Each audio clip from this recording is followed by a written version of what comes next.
Movie का start एक लड़की जिसका नाम कार्ली होता है, वो अपनी मदर को ढूंढते हुए एक सुनसान सी बिल्डिंग में आती है। वो अंदर आके अपनी मदर जिसका नाम एंजेला होता है उसे देखती है। वो एक रूम में बैठी होती है। इसके अंदर आते ही वो रूम में आग लगा देती है। यहाँ ये पता चलता है कि कार्ली ये सब अपने ड्रीम में देख रही थी। नेक्स्ट दिखाया जाता है कार्ली काफी टाइम से अपनी मदर से अलग रहती है क्योंकि एंजेला से कुछ ऐसा गलत हो गया था। तब से कार्ली अपनी फ्रेंड साइम के साथ होती है जो इसकी काफी हेल्प करती थी और साइम कार्ली की बेस्ट फ्रेंड होती है। फिर कार्ली को एक मार्टिन नामी आदमी का टेक्स्ट आता है जो इससे मिलना चाहता है। इन दोनों की बातों से ऐसा फील होता है कि मार्टिन भी कार्ली का फ्रेंड था और एंजेला के इंसिडेंट के बाद मार्टिन कार्ली को अजीब बातें बताने लग गया था। इस पर कार्ली ने मार्टिन से बात करना छोड़ दी।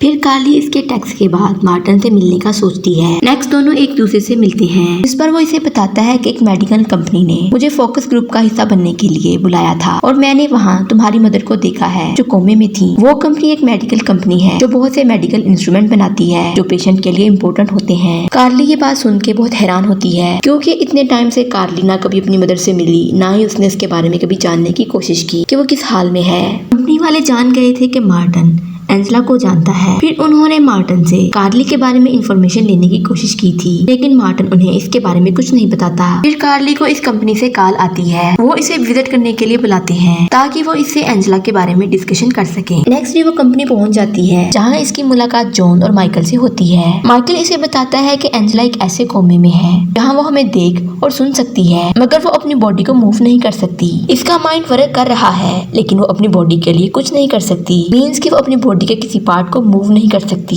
इनके पास एक ऐसा इंस्ट्रूमेंट है जो एंजेला के माइंड की सिमुलेशन कर सकते हैं। वो इस सिमुलेशन से एंजेला के माइंड से बात करते हैं। माइकल उसे ये भी बताता है इस सिमुलेशन में एंजेला किसी से काफी अटैच है। वो बार बार कार्ली और मार्टिन को पकड़ती है और हम चाहते हैं कि सिमुलेशन के जरिए तुम एंजेला के माइंड तक जाओ और इससे बात करो। फिर वो खुद को इस सिमुलेशन में एंटर करती है जहाँ वो अपने चाइल्डहुड का घर देखती है।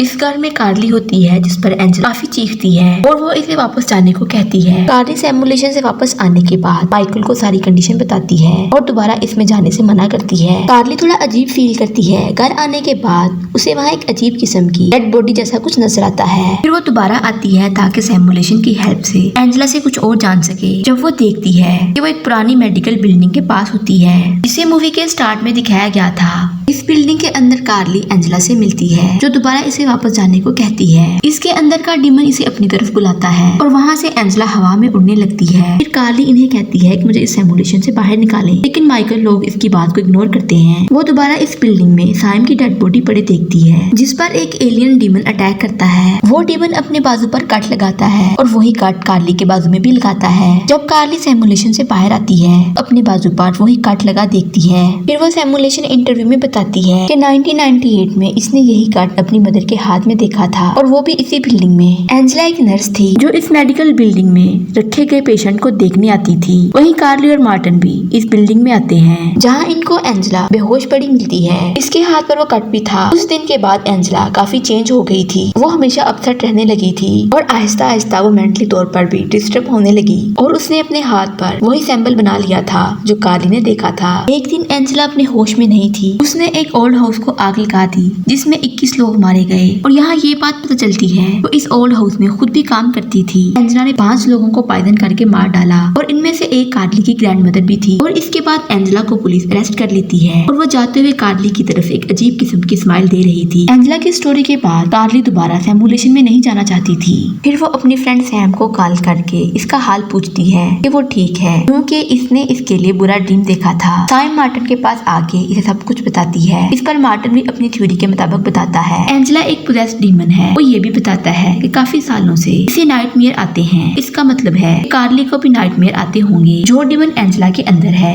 ऐसे डीमन फैमिली या फ्रेंड को नाइटमेयर दिखाकर टारगेट करते हैं। जिस बिल्डिंग के पास एंजेला पोजेस्ड हुई थी वहाँ ऐसे काफी सारे केस हो चुके थे। मार्टिन ये भी बताता है कंपनी वाले कोई साइंटिस्ट नहीं है। वो सिर्फ एंजेला पर अपने एक्सपेरिमेंट कर रहे हैं क्योंकि वो ऐसी बहुत सारी कंपनीज को जानता है और उन्हें डोनेट करता है ताकि वो ऐसे एडवांस इंस्ट्रूमेंट बनाकर डीमन से लड़ सके। एंजेला इनकी कोई पेशेंट नहीं है बल्कि वो इस पर एक्सपेरिमेंट कर रहे हैं। वो एंजेला के अंदर डीमन को मारना चाहते हैं। नेक्स्ट कार्ली को ये बातें सुन के लगता है कि मार्टिन ऐसे ही फजूल बातें कर रहा है। वो यहाँ से जाने लगती है। मार्टिन कार्ली को रोकने की बहुत कोशिश करता है क्योंकि इसे पता था कि डीमन अब कार्ली को पोजेस करने वाले हैं।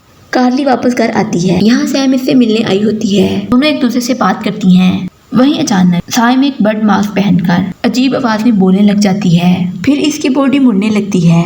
वो कार्ली के पीछे भागती है। कार्ली खुद को बचाने के लिए एक रूम में खुद को बंद कर लेती है। थोड़ी देर बाद वही डीमन कार्ली के रूम में आता है, जिसके बारे में मार्टिन ने बताया था। इधर कार्ली की आंख खुल जाती है। यहाँ ये पता चलता है ये कार्ली का नाइटमेयर था। फिर वो सैम को कॉल करती है, लेकिन सैम इसका फोन रिसीव नहीं करती। फिर वो इसके घर आती है तो देखती है कि कंपनी वालों ने सैम के घर को कैमरों के साथ कवर किया होता है और वो इसी बिल्डिंग में एंजेला को ले आते हैं। इसके अंदर से डीमन को मारने वाले होते हैं। मीन्स के मार्टिन जो कह रहा था वो सब ठीक था। अब वो डीमन कार्ली को पोजेस करने वाला होता है। वो भी इससे वही क्राइम करवाने वाला होता है जो इसने एंजेला से काफी साल पहले करवाया था। कार्ली सैम के घर आके देखती है तो वहाँ कोई नहीं होता। ये पुलिस को बताती है, लेकिन पुलिस इसकी बात को कोई नोटिस नहीं करती।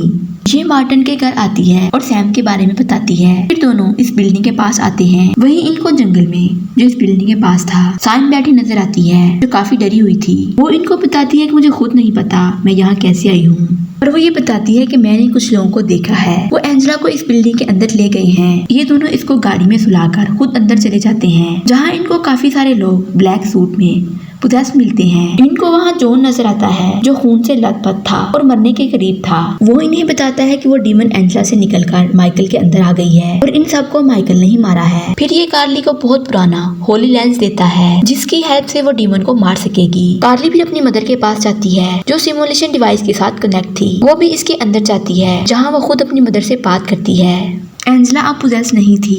ये दोनों एक दूसरे को माफ करती हैं। ये फील हो रहा था जैसे इन दोनों के बीच सब ठीक हो गया है। तभी वहाँ एंजेला मर जाती है और इसके मरते ही कार्ली सिमुलेशन से बाहर आ जाती है और वो देखती है कि मार्टिन इसके पास नहीं है। इसे ऐसा फील होता है कि माइकल ने मार्टिन पर अटैक करके इसे भी मार दिया होगा। जब वो बिल्डिंग से बाहर आती है तो देखती है मार्टिन की कार को आग लगी होती है। इस आग में इसकी फ्रेंड जलकर मर चुकी थी। ये इधर उधर मार्टिन को ढूंढती है।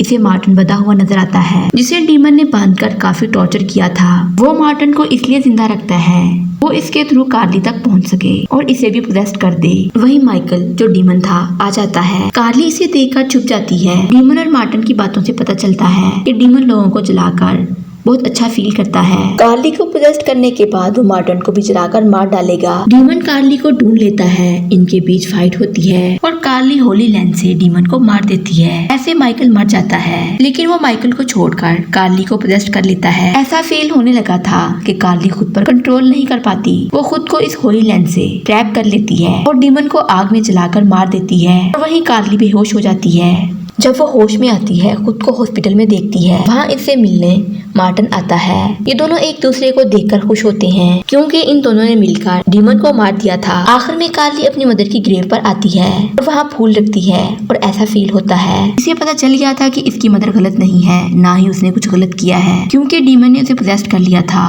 वो सारे काम डीमन ने उसे करवाए थे। इसकी माँ ऐसा नहीं करना चाहती थी। और यूं मूवी का एंड हो जाता है। वीडियो अच्छी लगे चैनल को लाइक शेयर और सब्सक्राइब जरूर करें।